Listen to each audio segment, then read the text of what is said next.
দর্শক, খুবই উদ্বেগ এবং উৎকণ্ঠার একটি খবর। বাংলাদেশিদের চিকিৎসা দেবে না কলকাতার হাসপাতাল। নেপথ্যে যে কারণ, সেই কারণ আর কিছুই না। বাংলাদেশে যেই সংখ্যালঘুদের বিষয়টি নিয়ে এখন আলোচনা হচ্ছে বাংলাদেশ এবং ভারতে, এবং সেটা একেবারেই তিক্ত পর্যায়ে চলে গেছে। বাংলাদেশের সংখ্যালঘুদের উপর অত্যাচার হচ্ছে, চিন্ময় দাসকে গ্রেপ্তার করা হয়েছে। এই ইস্যুটি এতভাবে প্রচারণা চালাচ্ছে ভারতীয় কিছু গণমাধ্যম যে সেখানকার যে প্রতিষ্ঠানগুলো যারা বাংলাদেশি রোগীদেরকে চিকিৎসা দিত, এখন তারা আর চিকিৎসা দেবে না বলে সিদ্ধান্ত নিয়েছে। এমন একটি খবর টাইমস অফ ইন্ডিয়া জানাচ্ছে। তারা বলছে যে বাংলাদেশের সংখ্যালঘুদের উপর কথিত নির্যাতনের অভিযোগ তুলে কলকাতার মানিকতলার একটি হাসপাতাল জানিয়েছে তারা বাংলাদেশি রোগীদের আর চিকিৎসা দেবে না। এটা তো খুবই মানবতা বিরোধী একটি সিদ্ধান্ত।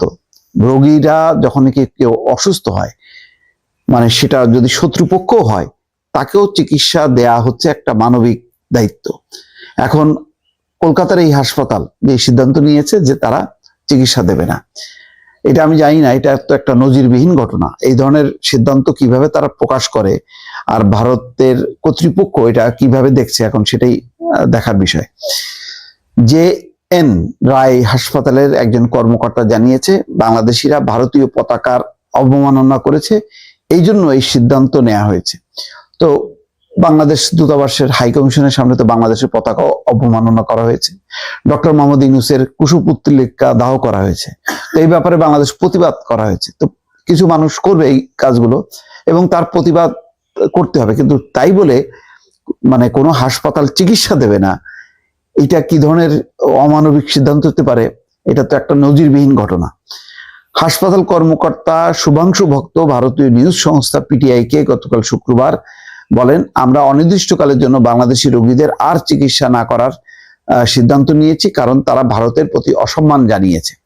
এই কর্মকর্তা বলেন, বাংলাদেশের সংখ্যালঘুদের নির্যাতন করা হচ্ছে, এই জন্য তিনি অন্যান্য হাসপাতালকেও একই পন্থা অবলম্বন করার আহ্বান জানিয়েছেন। এই ব্যক্তি আরো বলেন, বাংলাদেশের স্বাধীনতা যুদ্ধে ভারত গুরুত্বপূর্ণ অবদান রেখেছে, অথচ আমরা দেখতে পাচ্ছি বাংলাদেশে ভারত বিরোধিতা বাড়ছে। আমরা আশা করছি অন্যান্য হাসপাতালগুলো একই পদক্ষেপ নেবে। আসলে পুরো ঘটনাটা জন্য দায় আমি বলবো যে বিজেপি সরকারের জন্য। বিজেপি বাংলাদেশের যে সরকার পরিবর্তন হয়েছে, এই সরকার পরিবর্তনকে তারা স্বাভাবিকভাবে নিচ্ছে না। স্বাভাবিকভাবে না নিয়ে তারা নানা ইস্যু তৈরি করছে। তার মধ্যে একটা অন্যতম হচ্ছে সংখ্যালঘু ইস্যু। বাংলাদেশে কিছু ঘটনা ঘটেছে, কিন্তু সেটা তো রাজনৈতিক, এর মূল পেছনের কারণ হচ্ছে রাজনৈতিক। সংখ্যালঘু হিসেবে কোনো কেউ টার্গেট হয়নি।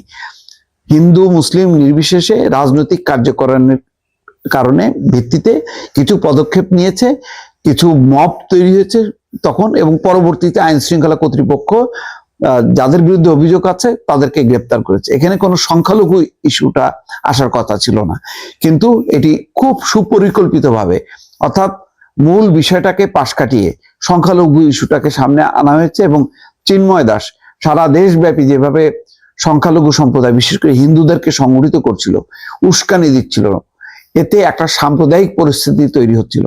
এই কারণে তার বিরুদ্ধে একটা পদক্ষেপ নেওয়া হয়েছে, তাও আইনগতভাবে। এমন না যে তার বিরুদ্ধে কোনো আয়নাঘরে তাকে পাঠানো হয়েছে অথবা ক্রসফায়ারে দেওয়া হয়েছে। একেবারে স্বাভাবিক যে আইনি কার্যক্রম সেটি করা হচ্ছে, এবং তার পক্ষের যে আইনজীবী তাদেরও অধিকার আছে যে তার জামিন চাওয়ার, অর্থাৎ আইনি লড়াই করার। এই ঘটনাটাকে যেভাবে ভারতের পার্লামেন্টে তোলা হয়েছে, ভারতের পররাষ্ট্রমন্ত্রী বিবৃতি দিচ্ছে, মানে একটা হুলস্থুল ঘটনা ঘটাচ্ছে।